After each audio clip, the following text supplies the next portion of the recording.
being said, who is the biggest threat to the Lakers in the West?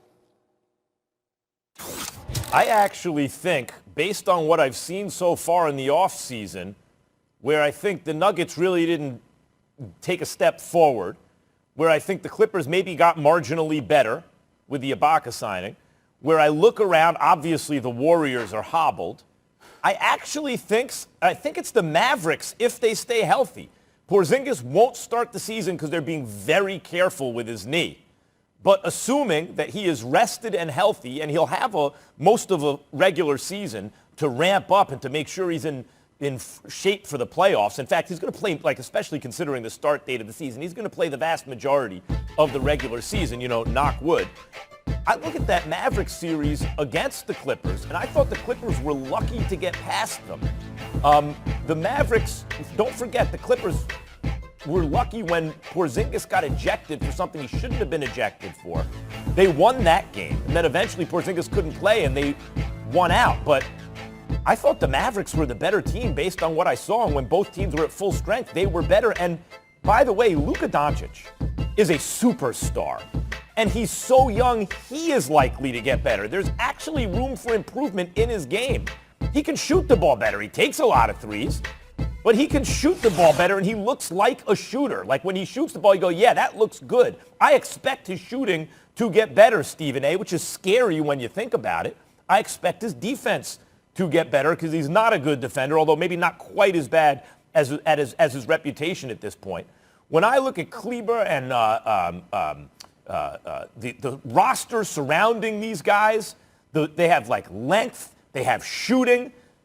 I think the Mavericks are the biggest threat to the Lakers if they are healthy. I disagree with you. I think the number one threat to the Los Angeles Lakers, who are the clear by I don't want to say by a mile, but pretty damn close. The Los Angeles Lakers did their due diligence this offseason. They put in the work that nobody else in the Western Conference put in, which is inexplicable to me.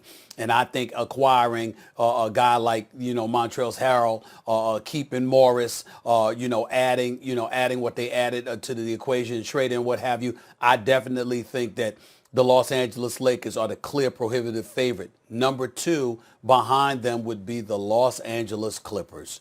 As far as I'm concerned, the Dallas Mavericks improved defensively, but they've taken a step back offensively. I'm not a believer. The Denver Nuggets should not have lost Jeremy Grant. I don't know why he took $60 million from Detroit, but didn't take it from Denver. It doesn't seem to make much sense to me, even though I believe in Michael Porter Jr. I still think that the Denver Nuggets, in terms of their depth, I don't think they're the same team. I think the Los Angeles Clippers are the team to look out for. When you look at Harrell was obviously the sixth man of the year. He was an Energizer bunny off the bench, but he doesn't necessarily have Ibaka's game. Ibaka's got his size, his height, maybe even a little bit taller. He definitely has a better perimeter shot. He's a better rim protector as well in terms of, blocking shots, if not rebounding. All of those things added to Paul George and Kawhi Leonard and their motivation, having something to prove after getting bounced out the way that they did. I don't think enough can be said about that. I'm certainly not saying they're better than the Los Angeles Lakers because we know better. But when you look at the fact that they've got a new fresh voice in Ty Lue, who's anxious to prove some things, who knows a thing or two about how to coach LeBron James, let alone against him. Then you combine that with Kawhi Leonard, your best player in the world, Max, at least until he got bounced out by Denver. The bottom line is that when you consider all the things that they had to do to acquire Kawhi Leonard, if there is somebody that's got to step up and produce and shows that he was worth all the sacrifices they made to get him, it's him, Mr. Load Management himself. He is a great, great player, a top 5 talent in the league. But he ain't even in the top 20 when it comes to leadership. We all know that. Paul George is a star, but you can't be a superstar unless you show up when it really, really counts, which he has yet to prove. And I love the guy. But you combine those two with their talent, with the motivation, with Ty Lue and Serge Ibaka being added to that equation, I would say, even though they're not better than the Lakers, they're better than everybody else in the Western Conference when it really, really counts. Storm and Scott with you on a Monday. Donovan Mitchell and the Jazz agreeing to a 5-year max extension worth up to $195, coming off a postseason where he averaged over 36 points per game. And ditto for Jason Tatum, cashing in 5-year max extension with Boston, also worth up to $195 million for the first-time All-Star in 2020.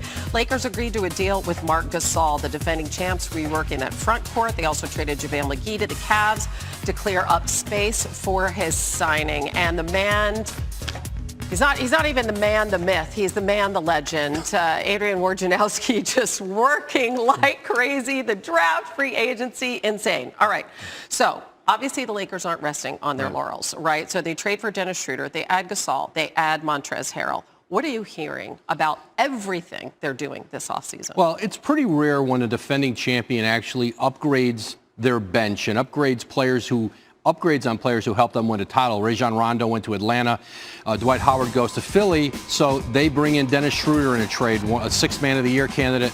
Marc Gasol, future Hall of Fame center, won a title 2 years ago in Toronto. He comes in now in the middle, and this is a Laker team that around the edges has gotten even better. Rob Pelinka's had a very good offseason here after the Lakers finally won that title with LeBron James, Anthony Davis. All right, so we don't know where they're going to play. Let's say they do play in the Staples Center, and the other team that occupies the Staples Center this season, of course, being the LA Clippers. And it almost feels like some kind of arms race, like, you know, whatever you do, I can do better. So the Clippers have added Serge Ibaka. He reunites with Kawhi Leonard.